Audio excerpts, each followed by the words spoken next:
Baik. Sudah paham sekarang kalimatnya?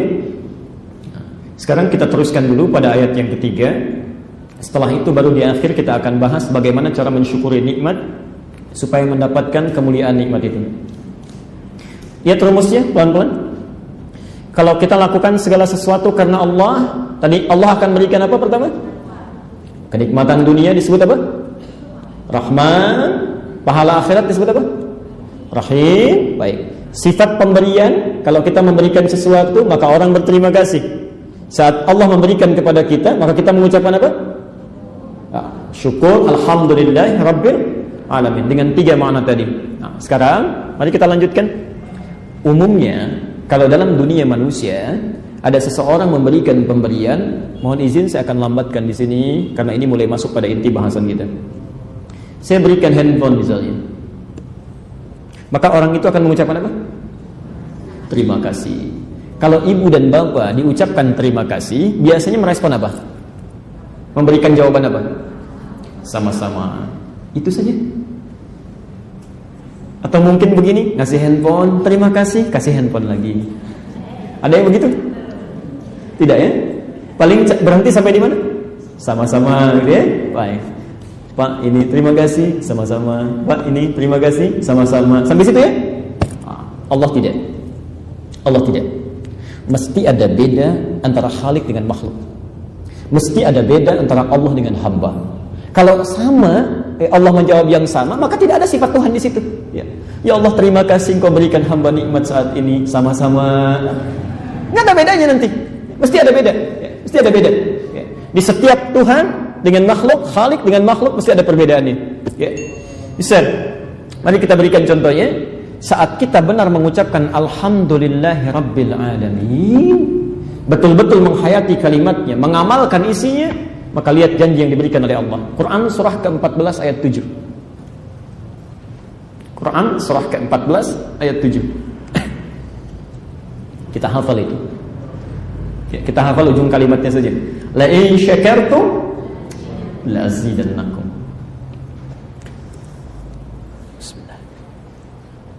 Baik, mari kita lihat sejenak. Sudah. Saya hapus dulu ini.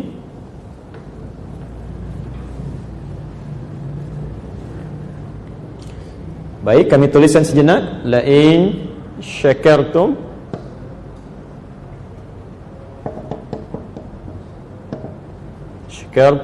la azidannakum.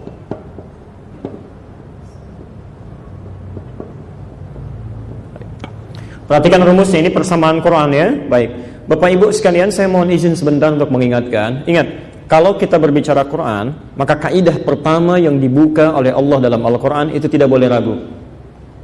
Saya ulang ya. Kalau kita ingin berbicara tentang Quran, maka kaidah pertama yang dibuka dalam Al-Quran oleh Allah, kalimat pertamanya itu tidak boleh ragu. Nanti lihat rinciannya. Alif Lam Mim Dzalikal Kitabu La raiba fi. Lihat kalimatnya, kata Allah, semua keterangan yang ada dalam Al-Quran itu kaidahnya tidak boleh diragukan. Jangan ragu ya. Jadi kalau Anda punya keraguan sedikit saja, maka isi Quran itu tidak akan ada manfaat untuk kita. Hanya berhenti di bacaan saja ya. Jadi kalau Allah katakan A, pasti A itu, sampai kiamat pun akan A ya. Quran menyampaikan sifat orang munafik hari ini, besok bisa berubah. Tapi Quran menyampaikan sifat orang munafik hari ini sampai kiamat pun akan sama. Ya. Ketika Quran mengatakan misalnya tadi, ya, wa may yattaqillaha yaj'al lahu makhraja. Kalau takwanya ditingkatkan kepada Allah, kesulitan akan hilang. Ya. Kaidahnya jangan ragu, kita yakin tingkatkan takwanya. Ya. Perbaiki salatnya, ya, perbaiki bacaan Qurannya, tingkatkan puasanya, masalah akan selesai. Ya. Tapi kalau Anda ragu sedikit saja, tidak akan dapat itu. Makanya jangan heran kalau ada orang, maaf ya, orang sholat tapi punya masalah juga, orang puasa tidak tuntas juga. Apa yang jadi masalah? Kaidahnya tadi ya. Tidak digunakan, barangkali ada keraguan atau tidak tepat dalam menjalaninya. Nah, sekarang lihat ayatnya. La in syakartum, jika Anda bersyukur pada Allah, berterima kasih atas nikmat yang diberikan ya. Allah kasih kita Rahman, kemudahan dunia, Allah kasih kita Rahim, pahala akhirat. Lalu kita syukuri itu. Ya. Terima kasih ya Allah, alhamdulillah, terima kasih ya Allah, masya Allah. Perhatikan, la azidannakum, menggunakan la, bukan li tapi la. Ya.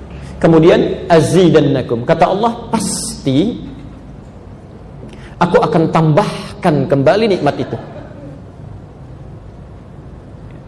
Saya ulang, kata Quran, jika Anda bersyukur atas nikmat yang diberikan, Rahman dan Rahim ini disyukuri. Kaidahnya, kata Quran, di kaidahnya tidak boleh ragu. Kaidahnya, orang yang bersyukurnya benar, maka nikmat yang telah Allah berikan itu pasti akan ditambah kembali. Ya, diberikan lagi. Dan hebatnya ketika Allah mengatakan akan ditambah lagi, itu tidak langsung mengatakan tambah, tapi diawali dengan la. Ya. Padahal bisa Allah mengatakan, la in syakartum azidannakum, la-nya dibuang. La-nya dibuang. Ya.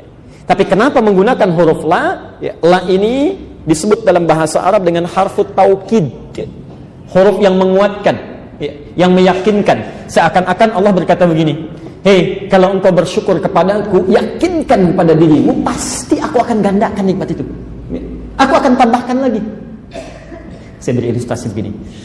Kalau saya katakan, kalau ibu saya sampaikan sesuatu, percaya enggak? Alhamdulillah. Nanti jam 3 ada Presiden Pak Jokowi ke sini. Percaya enggak? Oh, enggak. Baik. Kalau Nabi yang sampaikan, percaya enggak? Percaya. Kalau Allah yang sampaikan. Ya. Allah tidak harus berjanji, tidak harus meyakinkan kita untuk mengatakan sesuatu. Yang Allah sampaikan pasti benar. Ayat ini saking pentingnya ingin menegaskan kepada kita sampai ditambah la. Padahal tidak pakai la pun pasti ditambah. Tidak pakai la pun pasti ditambah. La in syakartum azidannakum, pasti. Ya. Tapi kenapa menggunakan la? Seakan-akan ada kalimat di situ yang mengisyaratkan pada kita sebagai motivasi, ya. Memberikan dorongan. Ayo cepat, syukur. Jangan biarkan nikmat itu mengendap begitu saja. Kamu harus tambahkan lagi. Ya. Kamu harus dapatkan lagi. Ya. Saking sayangnya Allah kepada kita ketika memberikan nikmat, Allah ingin nikmatnya jangan sedikit, harus banyak. Allah ingin tidak berhenti sampai di situ. Ya. Saking sayangnya kepada hambanya, apa sudah cukup belum? Ayo jangan berhenti di situ, harus tambah lagi. Ya. Lalu Allah kuatkan pada kita, kamu harus yakinkan pada dirimu. Kalau engkau sikapi dengan syukur, maka aku akan terus tambahkan. Ya. Yakin sampai sini? Jelas sampai sini? Baik. Karena itulah ketika Allah menutup kalimat ini di ayat keduanya dengan Alhamdulillahi Rabbil Alamin. Jika Anda benar syukurnya, tadi kan di ujung berjanji, jangankan kamu minta untuk kebutuhanmu, seluruh alam saja minta saya berikan. Nah, maka ketika kita berkata, ya Allah, kami syukuri itu nikmat yang Engkau telah berikan, maka Allah tepati janjinya, ditambahkan kembali nikmat yang telah diberikan kepada kita. Tadi maaf, pelan-pelan, kalau kita lakukan sesuatu karena Allah, kita mendapatkan apa? Sifat dunia tadi Rahman, sifat akhirat Rahim. Ketika Anda mensyukurinya, maka Allah akan berikan kembali itu didobel, ganda, 2 kali lipat. Karena itulah setelah Alhamdulillahirabbil alamin diberikan kembali Ar-Rahman Ar-Rahim. Jadi bukan pengulangan, ya. Tidak ada pengulangan dalam Al-Quran, ya. Saya tegaskan, tidak ada ayat yang diulang dalam Al-Quran. Tidak ada ayat yang diulang dalam Al-Quran. Kalau dalam kaidah ilmu tafsir itu taksisun li maknan jadid, ya. Untuk memberikan makna-makna baru yang terkait dengan ayat sebelumnya.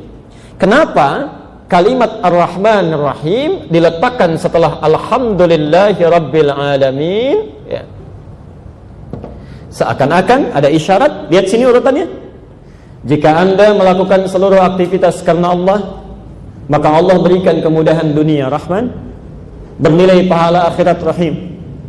Alhamdulillahi Rabbil Alamin. Jika pemberian ini Anda syukuri dalam kehidupan, ya, maka Allah akan menambahkan nikmat ini kembali, ya, supaya berganda untuk kita. Maka ditegaskan kembali setelah Alhamdulillahi Rabbil Alamin, Ar-Rahmanir Rahim, la azidannakum. Kami tambahkan Rahman, kami tambahkan Rahim. Jelas di sini?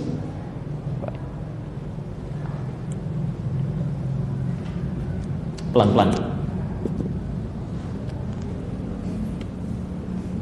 Baik, kita teruskan dulu. Tadi nikmat yang diminta kemudian diberikan, ya. Cara berterima kasihnya disebut apa istilahnya? Masih ingat? Syukur. Baik. Nikmat yang diminta ataupun tidak kemudian diberikan, cara berterima kasih disebut apa? Hamdun. Sekarang perhatikan, di Quran surah ke-14 Ibrahim ayat 7 itu yang disebutkan syukur atau hamdun? Syukur. Kalimatnya bukan lain hamadtum, tapi lain syakartum. Lihat keindahan bahasa Quran. Seakan-akan Allah ingin memberikan pesan kepada kita, hei, jangankan engkau bersyukur, berterima kasih kepada Allah atas segala nikmat. Ya, nikmat yang kamu minta saja kemudian Allah berikan, lantas engkau syukuri, Allah akan tambahkan. Apalagi bila semua nikmatnya engkau ucapkan terima kasih, syukuri kepada Allah. Maka bagaimana kenikmatan hidup itu bisa kita dapatkan? Ya. Saya ulang ya.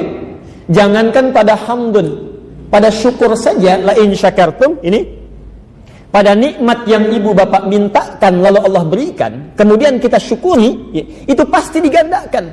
Maka bagaimana dengan orang yang selalu bersyukur kepada Allah, memuji Allah atas semua nikmat yang diberikan tanpa membeda-bedakannya. Alhamdulillah, terima kasih ya Allah atas nikmat oksigen di hari ini. Terima kasih ya Allah atas nikmat ketenangan di hari ini. Terima kasih ya Allah atas nikmat kebahagiaan di hari ini. Masya Allah. Orang bersyukur atas pemberian yang diminta saja, Allah tambahkan. Ya Allah, terima kasih Engkau memberikan harta benda hari ini. Ya Allah, terima kasih Engkau memberikan kesehatan pada anak-anak hamba. Allah tambahkan lagi, Allah tambahkan lagi. Maka bagaimana dengan nikmat yang tidak pernah diminta dan selalu disyukuri? Maka semua akan bertambah, akan bertambah, akan bertambah. Masya Allah. Ya. Karena itu pelajaran penting bagi kita. Kenapa kalimat Ar-Rahman Ar-Rahim diletakkan kembali setelah Alhamdulillahirabbil alamin, untuk memberikan pesan bahwa Allah menepati janjinya bagi siapapun yang selalu mengetengahkan syukur kepadanya, memberikan ucapan kasihnya, maka Allah akan tambahkan setiap kenikmatan yang dia butuhkan dunia dan akhiratnya. Jelas di sini?